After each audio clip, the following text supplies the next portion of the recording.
Donc déjà, je voulais vous remercier pour l'invitation. Je suis très enthousiaste, enfin pas à l'idée, au fait de venir vous rencontrer aujourd'hui. Voilà, des citoyens qui s'engagent dans un projet de reconquête de leur alimentation quotidienne, c'est merveilleux pour moi. Mon prénom c'est Hanan, j'ai grandi à Clichy-sous-Bois, donc dans le 93, et j'habite aussi actuellement dans le 93 à Neuilly-Plaisance. Et je suis une fille d'immigrés algériens, donc vous connaissez sans doute le parcours classique des immigrés algériens venus travailler en France et pendant la période coloniale. Et comment dire, ma mère vient d'Algérie, donc de la ville, et mon père plutôt d'une zone rurale qui est un oasis. Voilà, qui est aux portes du désert dans la région de Biskra. Et je donne ce détail parce que pour moi, ça a une importance dans le parcours que j'ai eu. Je pense que ça a vraiment contribué à ce que je fais aujourd'hui. Donc Clichy-sous-Bois, c'est malgré le joli nom que cette ville porte, est une zone très urbanisée où il reste très peu de forêts. Donc au départ, moi, comme disait Loïc, je ne suis pas... issue du monde agricole directement, enfin je ne reprends pas des terres familiales.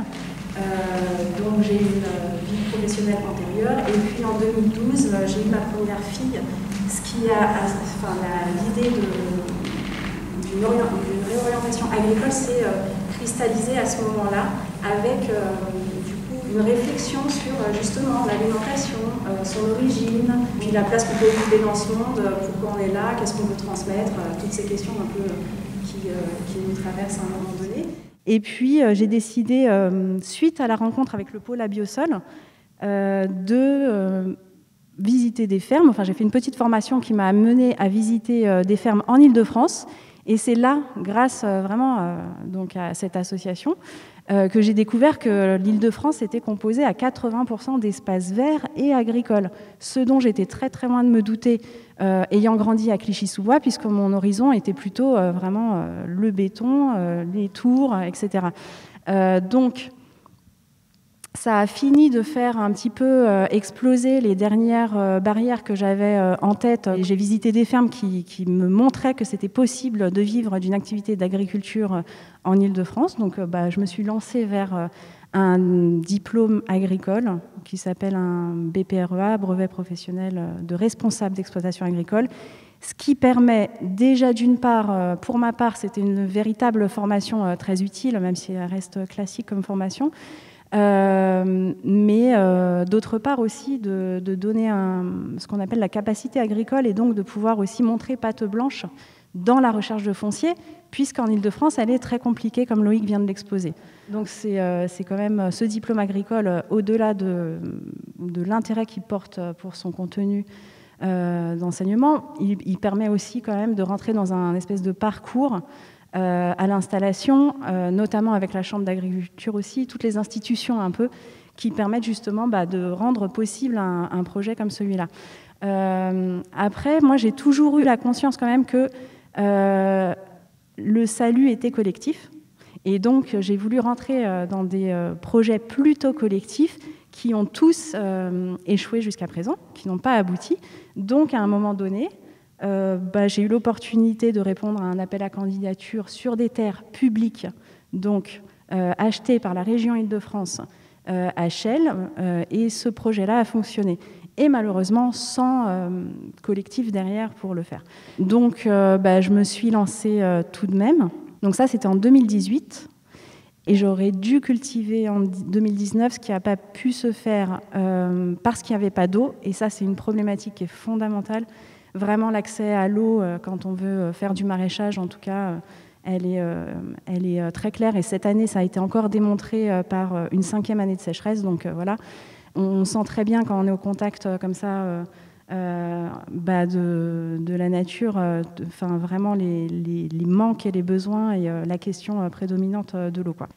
Voilà, donc les terres qui appartiennent à l'AEV soulèvent une question qui est très importante à mes yeux, et c'est là où je rejoins un peu vos questionnements sur la question du commun, puisque c'est-à-dire que sur ce territoire de Chelles, je ne suis pas en train de mener, vu que les terres ne m'appartiennent pas et que je suis en fermage, pour moi, ce n'est pas ma ferme privée. Donc oui, c'est moi qui suis à l'initiative de ce projet-là. Mais maintenant, mon objectif est plutôt d'impliquer des gens avec moi, et plutôt les gens qui habitent sur ce territoire, sur un projet de ferme collective. Et je voudrais l'amener jusqu'à un projet de ferme coopérative. C'est-à-dire que pour moi, on ne peut pas se contenter d'aller acheter sa nourriture.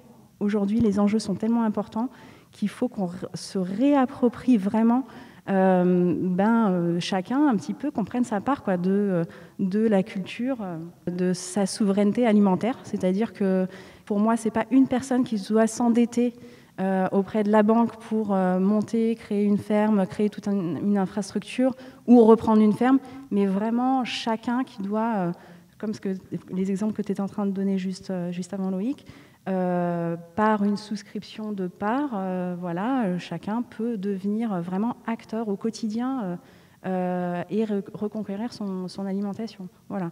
Donc ça, c'est mon objectif. Alors pour moi, je pense que le chemin va être beaucoup plus long que pour vous, dans le sens où je n'ai pas encore réussi à mobiliser un noyau de personnes qui se trouvent sur ce territoire-là. Et c'est mon objectif sur 2021. C'est-à-dire que la ferme est toute jeune, elle a été montée là pendant le confinement. Donc moi, je n'ai pas, comme la plupart des citoyens, vécu un confinement difficile. Au contraire, ça a été la naissance de la ferme. Et cette naissance, elle est déjà un petit peu collective quand même, parce que j'ai eu de l'aide de tout un tas de bénévoles venus m'aider, moi, à monter cette ferme, puisque je suis partie d'un terrain nu où il n'y avait pas encore d'eau. Et il fallait construire donc une infrastructure qui consiste notamment en un hangar, et puis en l'installation de serres, et puis en l'installation d'un système d'irrigation, etc. Et en la plantation quand même de 450 pommiers qui a été effectué ce printemps. Donc c'était quand même un travail assez titanesque qu'on a fait nous, et grâce à l'aide de personnes inconnues. Voilà. C'était assez dingue ce qui s'est passé pendant 3 mois pour nous. Le confinement a permis de mettre debout cette ferme. Donc au départ, voilà, il y a ma volonté, il y a ma démarche, il y a mes convictions, etc. Et finalement, il y a quand même un espèce de mouvement naissant collectif.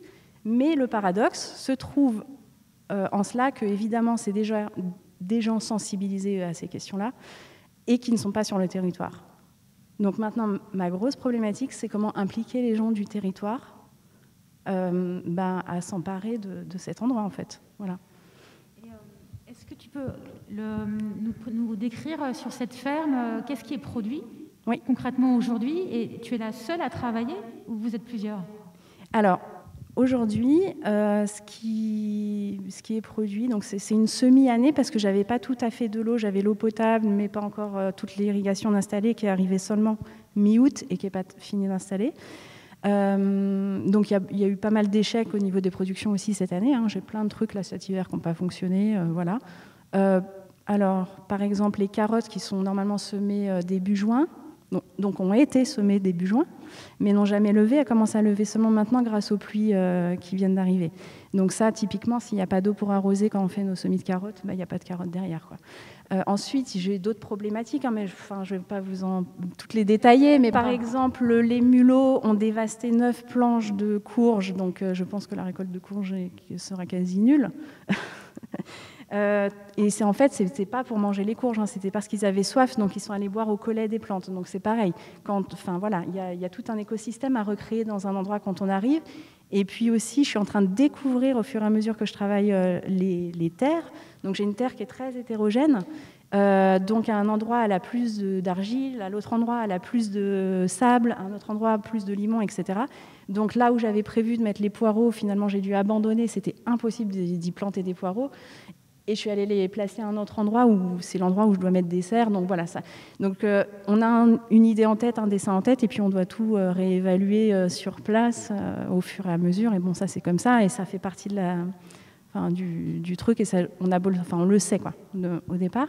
Du coup, qu'est-ce que produit la ferme là, alors, du coup, c'est des légumes, selon le cahier des charges de l'agriculture biologique. Je n'ai pas le droit de mettre le label bio parce que je convertis les terres qui étaient auparavant exploitées en céréales conventionnelles. J'ai oublié de parler du lieu en lui-même, qui est assez exceptionnel en fait. Bon, juste pour finir, j'ai implanté donc des pommiers pour l'instant, donc un petit verger. On verra si cet hiver il n'est pas détruit par les mulots. Ça, c'est une des problématiques. Des pommiers. Pour l'instant, des pommiers. J'ai pas eu le temps de mettre tous les autres arbres que je voudrais. L'idée, c'est ce qu'on appelle un petit peu maintenant en France l'agroforesterie, c'est-à-dire d'associer les arbres aux cultures maraîchères, notamment, ça peut être les cultures céréalières, mais ça revient un peu sur le territoire, alors que c'est un système qui existait déjà en France auparavant de manière un peu plus traditionnelle, mais voilà, avec la mécanisation de l'agriculture qui a disparu. Donc là, on y revient. Et puis, il y a un fort manque sur le territoire francilien pour les légumes, pour les fruits. Et donc ça, c'est aussi l'idée de pouvoir fournir aussi en fruits. Il y a vraiment une demande là-dessus. Et ensuite, je voulais te parler du lieu. Voilà, c'est ça. Le lieu, quand même, je dois dire, est vraiment exceptionnel, puisqu'en plein est parisien, qui est quand même très urbanisé, avec beaucoup d'anciennes friches, etc., et ben, il est constitué d'une centaine d'hectares qui sont totalement inconnus des gens qui habitent le territoire. Alors, c'est assez surprenant. À Chelles, enfin, entre Chelles, Gagny et Montfermeil, sur 3 villes. Donc cette centaine d'hectares est vraiment à cheval sur ces 3 villes. Et donc il y a toute une partie boisée, et puis qui était des anciennes vignes et vergers, qui maintenant est de la forêt. Et puis il y a 32 hectares agricoles. Donc moi là-dessus je loue 3 hectares, enfin un peu plus de 3 hectares, quasiment 3 hectares et demi, que je réserve donc du coup à des cultures vivrières de maraîchage et de fruits. Et puis il y a un collègue qui s'appelle Pierrick Petit qui lui qui a implanté l'année dernière 5 ou 6 hectares de vignes à destination de la vinification. Et il y a un 3e fermier du coup qui s'appelle Hassan Fer, qui lui est déjà céréalier par ailleurs, et il a aussi des moutons. Et il a un projet, on va dire, d'élevage. Enfin, on n'a pas le droit de dire que c'est de l'élevage, il doit dire que c'est de l'éco-pâturage. Mais voilà, d'élevage. Et là, il fait du foin, il fait du fourrage à destination du coup de l'alimentation animale. Et lui, il a 16 hectares. Voilà, donc on se partage à 3 l'espace. Et c'est vraiment en pleine ville. C'est assez incroyable. Donc je vous invite tous d'ailleurs à venir voir. Je vous accueille avec grand plaisir. Ouais, c'est vraiment super. Oui. Oui. Alors, voilà, ça c'est peut-être un point que voilà, tu peux exposer. Très rapidement. Ouais. Je ne sais pas pourquoi j'avais cette carte-là là-dessus, mais ça illustre. La région, elle s'est dotée d'un outil qui s'appelle l'Agence des espaces verts. Et l'Agence des espaces verts a créé en grande couronne ce qu'on appelle des PRIF, des périmètres régionaux d'intervention foncière. Et on les voit bien là, les PRIF. L'objectif, c'est vraiment affiché de recréer une ceinture verte là où elle a disparu. Elle était avant en petite couronne avec tous les petits maraîchers, etc. Et aujourd'hui, voilà, l'objectif de la région, c'est vraiment, elle a créé du coup des périmètres. Et dans ces périmètres, elle essaye d'acheter du foncier pour préserver les zones agricoles et naturelles. Et c'est dans ce cadre-là notamment que Hanan a pu s'installer. Voilà, donc aujourd'hui en Ile-de-France, là moi j'ai eu un parcours très long par rapport, je pense, à des parcours des porteurs de projets classiques, puisque moi j'ai cherché des terres quasiment pendant 6 ans. Donc 6 ans. Ouais, quasiment depuis le début de mon parcours de reconversion agricole, depuis on va dire 2012 quoi. Non. Et pour moi, c'est que le début du parcours maintenant avec l'installation qui est en train de se passer là. Et il faut savoir qu'en agriculture, on considère qu'une installation, elle se fait plutôt sur 5 ans. Surtout quand il faut installer notamment toute l'infrastructure. Et est-ce que tu peux nous parler du modèle économique ? Vous faites okay. de la vente sur des marchés, vente à la ferme ? Alors, donc tu me demandais si j'étais seule à travailler. Donc oui, je porte le projet actuellement seule. Après, comme je vous dis, je n'aurais jamais pu faire ça seule. C'est grâce à l'aide de mon conjoint qui, lui, accepte de ramener l'argent à la maison pendant que moi, j'ai le temps de développer une ferme. Enfin, voilà, il faut quand même avoir soit un capital, soit la possibilité d'aller emprunter à la banque pour pouvoir développer ce type de projet. Quand on est porteur de projet, on va dire, classique, individuel. Donc en collectif, ça prend encore plus son sens. D'avoir des fermes collectives, c'est que la gestion ne repose pas sur une personne et qu'elle est répartie. Donc moi, je dois faire à la fois la commercialisation, à la fois la production, à la fois la culture. Donc oui, c'est lourd et il y a des ratés, quoi. Bon, c'est pas grave. Du coup, je rebondis sur ta deuxième. Le modèle économique. Pour l'instant, donc je suis assez obstinée dans mon idée d'aller vers une forme collective. Et du coup, comme étape, je me suis dit, j'ai visité des fermes où il y avait des modèles magnifiques d'engagement collectif, notamment en Belgique et en Allemagne. Et du coup, ce que j'ai pu voir en Belgique, c'est des fermes sur le système AMAP, mais en auto-récolte. C'est-à-dire que vous venez récolter directement au jardin votre panier. C'est-à-dire que ce n'est pas le paysan qui livre les caisses. Et pour moi, là où je suis en train de m'installer, ça fait tout son sens parce que je suis en pleine ville. Donc là, c'est vraiment l'opportunité de tester vraiment un système où on recrée des liens à l'agriculture et à la nature. C'est-à-dire qu'avec cet espace magnifique qui est complètement sous-utilisé, les gens ne vont pas se promener là-bas, n'osent pas s'aventurer, parce que ça a été en friche, parce qu'il y a eu des squats, parce qu'il y a peut-être eu des problèmes de sécurité à une époque. Mais je vous assure que le paysage est vraiment surprenant. C'est un coteau. C'est un coteau avec de la forêt autour, donc c'est chouette. Il y a une vie sauvage aussi sur le site. Il y a une biodiversité qui est assez extraordinaire pour le lieu, avec des orchidées très rares d'Île-de-France. Et c'est notamment l'AEV qui a acheté ces terres pour protéger aussi cette biodiversité. Donc en fait, c'est un patrimoine naturel. Voilà. Donc je parle beaucoup du coup de ta question. C'était sur le. C'était sur du coup où est vendue la production de la ferme. La production. Donc je m'obstine à ce que les gens viennent à la ferme pour l'acheter pour le moment. Alors beaucoup de personnes et notamment la ville de Chelles aimeraient que je descende au centre-ville et que je vende au marché. Je veux pas.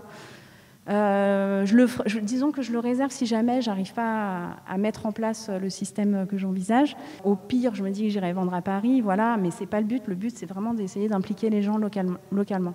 Donc là, cet automne, je vais essayer de trouver un moment pour me poser, arrêter un petit peu, continuer à construire l'infrastructure, mais surtout essayer de mobiliser les gens autour du projet.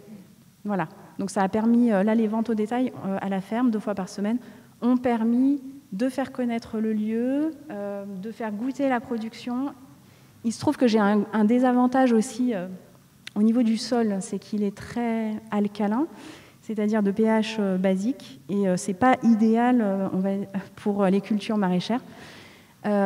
Cependant, je crois que c'est ce qui permet de donner aux premiers légumes qu'on poussait sur ce terroir-là un goût assez particulier, assez prononcé. Et c'est vrai que les légumes sont plutôt bons, et les gens l'ont reconnu, donc voilà. Donc ça, c'est chouette, ils ont pu goûter ça. Et ça encourage à envisager 2021, la saison 2021 de manière encore plus abondante. Donc là-dessus, je suis assez contente. Mais pour moi, ça sera une réussite quand la ferme sera passée en collectif. Et au niveau du modèle juridique, voilà, j'en parle. Donc pour l'instant, c'est entreprise individuelle en nom propre, donc c'est tout sur mon nom. Donc commercialement, pas commercialement, juridiquement, c'est Anan Somi, voilà. Et le modèle que j'envisage, c'est plutôt une société civile d'intérêt collectif, donc une SIC. Mais ça dépendra des gens que je rencontre sur mon parcours et des discussions qu'on aura à ce propos. Et puis, il me faudra des retours d'expérience sur les fermes qui existent déjà, qui sont montées en coopérative et qui commencent à émerger en Île-de-France, puisque jusqu'à présent, il n'y en avait pas tellement, mais là, il commence à y en avoir une ou peut-être d'autres, je ne sais pas. Et juste pour finir, les modèles magnifiques que j'ai pu rencontrer à Bruxelles, voilà, de fermes en autorécolte qui salarient donc des paysans pour travailler la terre et qui viennent chaque semaine récolter des familles, donc à peu près 300 familles qui viennent récolter directement au champ leurs légumes, donc c'est vraiment top. Et si vous ne connaissez pas, grâce au réseau des AMAP Île-de-France, on a fait aussi d'autres, parce qu'on fait des visites de fermes dans d'autres régions. Donc j'ai visité une ferme coopérative grâce au réseau des AMAP, c'était au Pays Basque, donc une SIC, voilà aussi. Et pareil, terre publique, ils ont racheté un château avec des terres et puis ils cultivent sous format coopératif. Et sinon, ça existe en Allemagne aussi, du côté de Freiburg. Et là, c'est des fermes qui sont complètes, donc ça c'est vraiment l'idéal, avec à la fois des céréales, à la fois des arbres, donc de l'arboriculture, à la fois du maraîchage, à la fois de l'élevage. Donc il y a tout le système qui est en place. Et les gens ont du lait à la farine, en passant par les légumes et les fruits. Et là, la ferme est pareil, collective. Donc sur le fonctionnement, c'est génial parce que la ferme dit, voilà, pour fonctionner cette année, nous avons besoin de temps.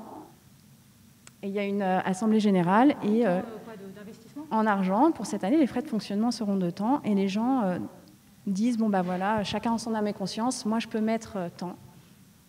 Et jusqu'à ce que le montant nécessaire soit atteint. Voilà.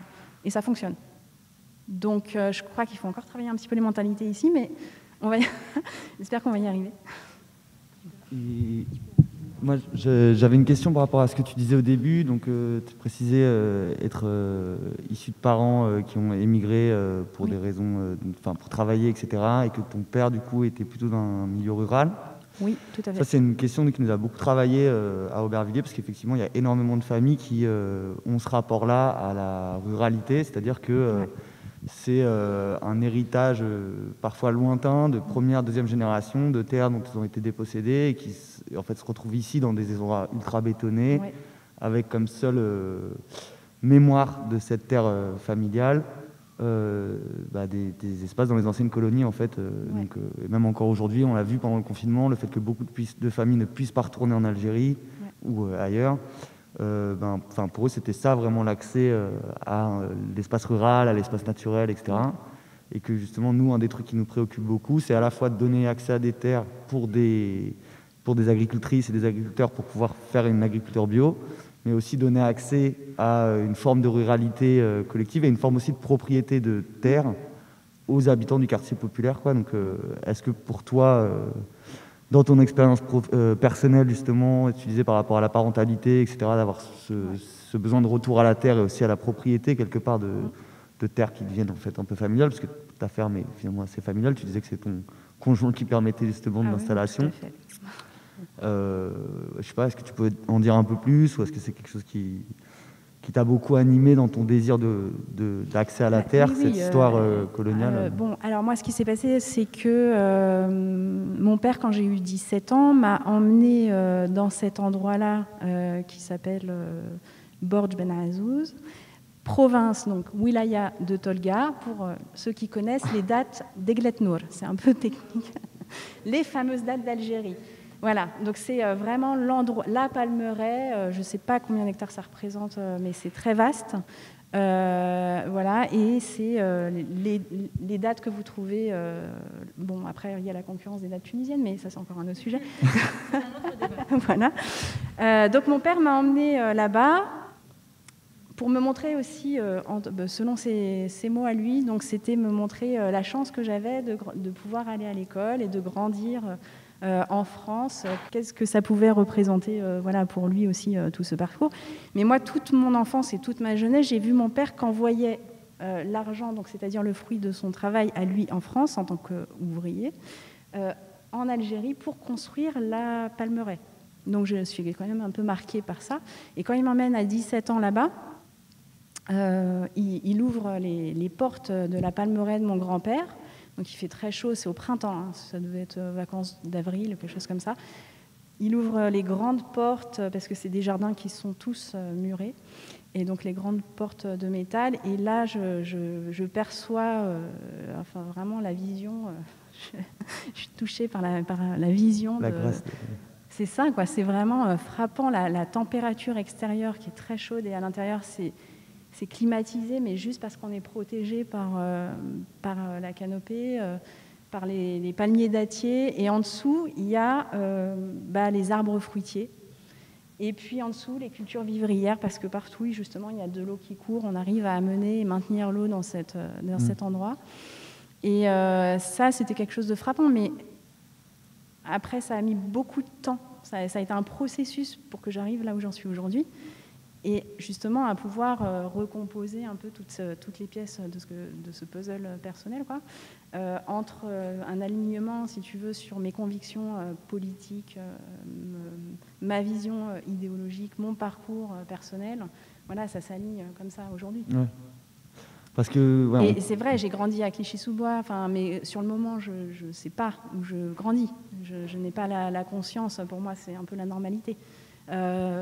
Et puis, c'est en sortant de mon milieu, voilà, en allant étudier à Paris, etc., en rencontrant des personnes d'autres milieux, que là, je perçois un peu les différents. J'arrive à mettre des mots, j'arrive à politiser, à mettre, à voir un peu quels sont les enjeux qui se nouent. Mais ça a été vraiment des dizaines d'années, quoi.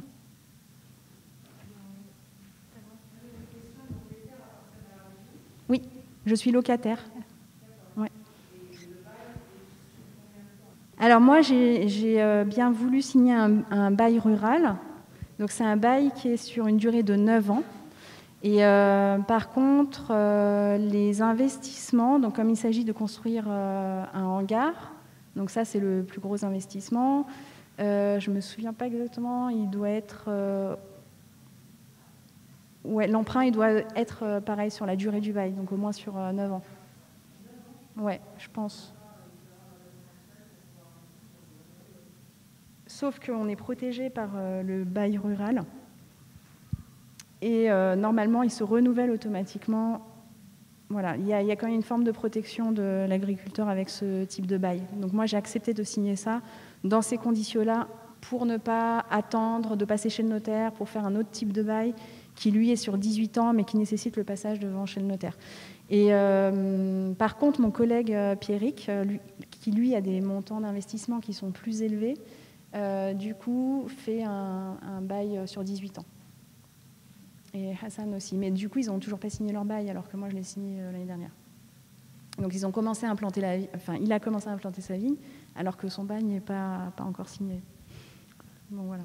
Et si aujourd'hui, tu arrives à monter un projet en coopérative, donc soit une SKIC ou un projet beaucoup plus collectif, donc qui forcément aura une gouvernance un peu plus partagée, ça poserait pas de problème à la région de... Je les ai vus pour cette semaine pour une réunion sur le site. Là, on est en train d'installer des clôtures. Et je lui en ai touché un mot à la personne responsable du dossier et elle y voit pas d'inconvénient. Donc moi, j'avais besoin de pouvoir m'assurer qu'il y avait quand même une possibilité aussi, même si je change de forme juridique aussi, comment ça va se passer tout ça. Et a priori...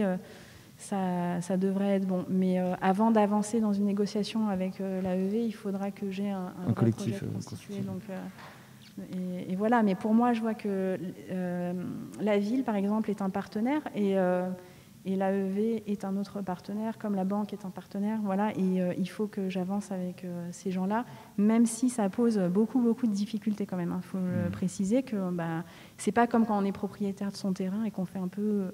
entre guillemets, ce qu'on veut chez soi. Là, non, tout prend plus de temps. Moi, j'ai perdu 1 an l'année dernière parce qu'il y a des choses qui n'ont pas été faites par les propriétaires qui étaient annoncées au départ. C'était l'eau, par exemple, la question de l'eau. La région s'était désengagée de faire les travaux du forage. Il a fallu revenir à la charge et pas lâcher le morceau dans la négociation avec eux pour qu'ils le fassent faire.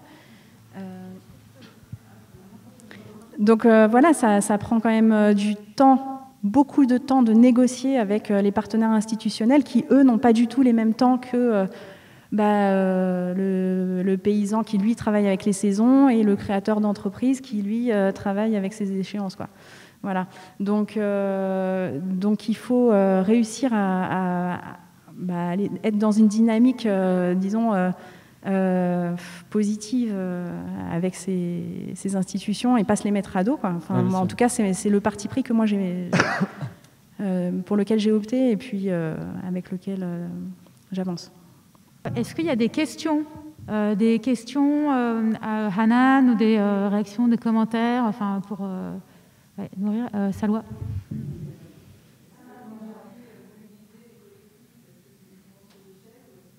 Non. Alors du coup, mais moi c'est une vraie question là que je suis en train de me poser parce que j'ai des idées un petit peu arrêtées et un peu obstinées et donc je veux essayer quand même d'aller mobiliser les gens en local. Sauf que là,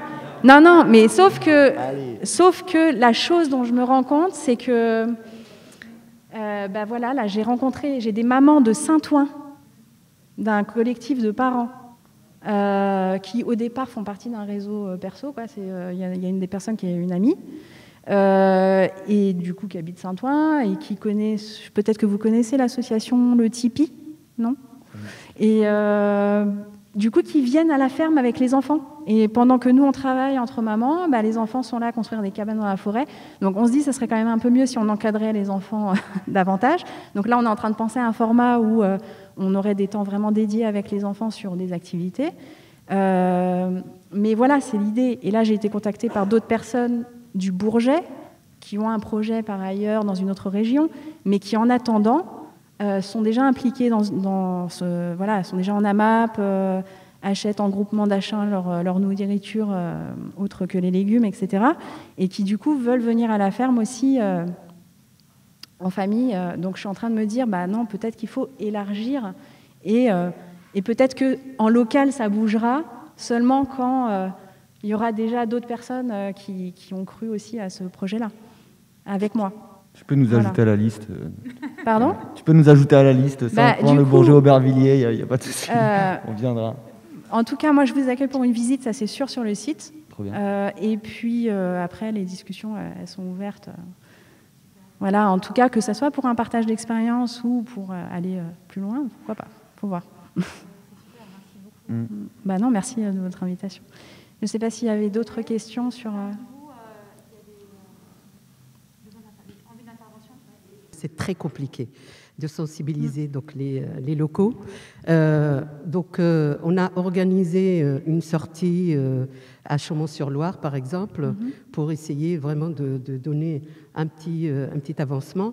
Mais le reste, c'est vrai que la sensibilisation, elle est aussi, il faut qu'elle soit installée, il faut qu'elle soit par rapport à tous ces locaux, tous ces habitants qui sont sensibles à cette question, mais simplement ils n'osent pas. Ils n'osent pas aller au-delà de leur désir. Là, en ce moment, on est en train, par exemple, de récupérer, par exemple, toutes les petites parcelles qui sont autour, dans le quartier du Landy. Donc, on a déjà eu une petite parcelle, donc avec l'OPH. Donc, c'est un bailleur social, et on a signé une convention, et donc ça. Les gens sont intéressés. Donc, il y a trois jardiniers qui sont là et on aimerait bien qu'ils soient plus formés pour qu'on puisse travailler avec les enfants, par exemple. Parce que cette question-là, elle s'adresse aussi aux enfants parce que je pense que c'est très important de les intéresser à cette question-là. Voilà, donc on essaye de tâtonner un petit peu. Et cette question de sensibilisation à l'écologie, elle est installée à Aubervilliers depuis très, très, très longtemps. Donc voilà, mais simplement, on faisait comme on pouvait, petit à petit. Et puis là, on essaye d'aller encore plus loin. Voilà, c'est tout. Alors, il y a déjà une parcelle qui est déjà partagée. Donc, il y a... qui est utilisé par 3-4 personnes qui se relayent un petit peu. Et donc, il y a d'autres parcelles à qui on a demandé au Centre Rosaire, c'est lui à la coordinatrice, pour essayer de voir si ces terrains sont constructibles tout de suite ou pas, si c'est 4 ans ou 5 ans. Donc, on pourrait éventuellement les utiliser à la demande des habitants. À la demande des habitants. Et ça, c'est... Voilà, donc il y a un privé, il y a aussi un bailleur, et on a récupéré aussi des petites parcelles à l'intérieur des bâtiments où l'OPH a donné son aval pour que les gens puissent les utiliser. Et voilà, donc c'est très nouveau pour les gens, et c'est pour ça qu'il faut de l'aide aussi et un accompagnement. Donc c'est pour ça que c'est très, je dirais que c'est novateur et c'est passionnant aussi, donc pour essayer de mettre en place des actions de sensibilisation. Voilà, merci. Moi, j'ai été marquée un petit peu par les chiffres que tu as cités en introduction. Là, je suis restée un peu... ouais, c'est assez terrifiant.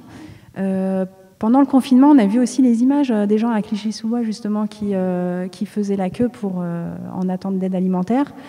Donc il y a quand même beaucoup de choses qui sont des enjeux qui sont cruciaux, même le Covid et les maladies qui touchent de manière plus prégnante les personnes qui ont des maladies métaboliques comme le diabète ou en tout cas des maladies qui sont liées à la malnutrition, enfin à la mauvaise nutrition.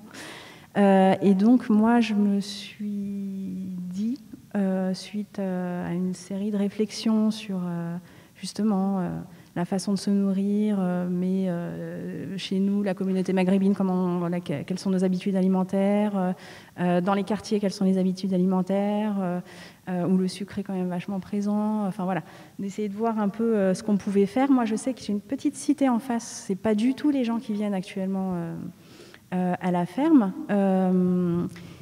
Et c'est un peu frustrant quelque part, mais je le savais dès le départ que ce ne serait pas la première, on va dire, clientèle.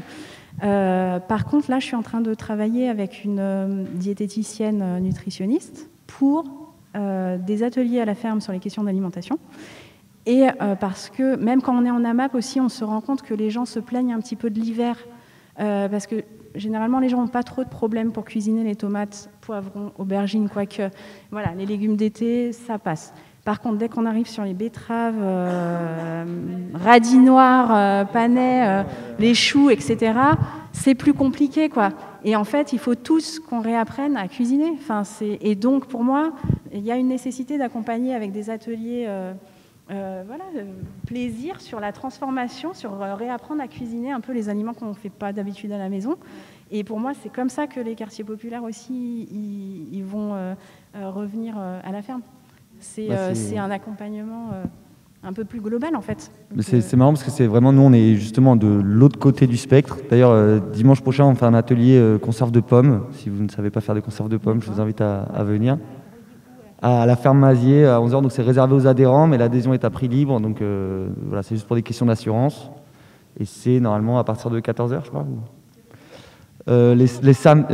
Dimanche prochain, oui, pardon. Ouais, dimanche prochain.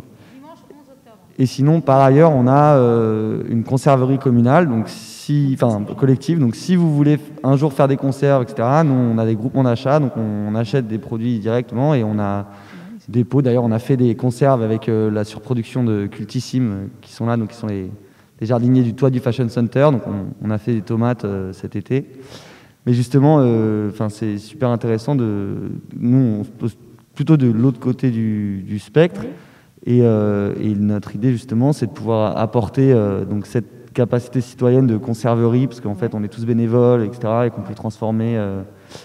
à des maraîchers qui ne peuvent pas forcément tout faire. Alors c'est super quand on arrive à avoir des paysans qui sont aussi boulangers, etc. Ouais.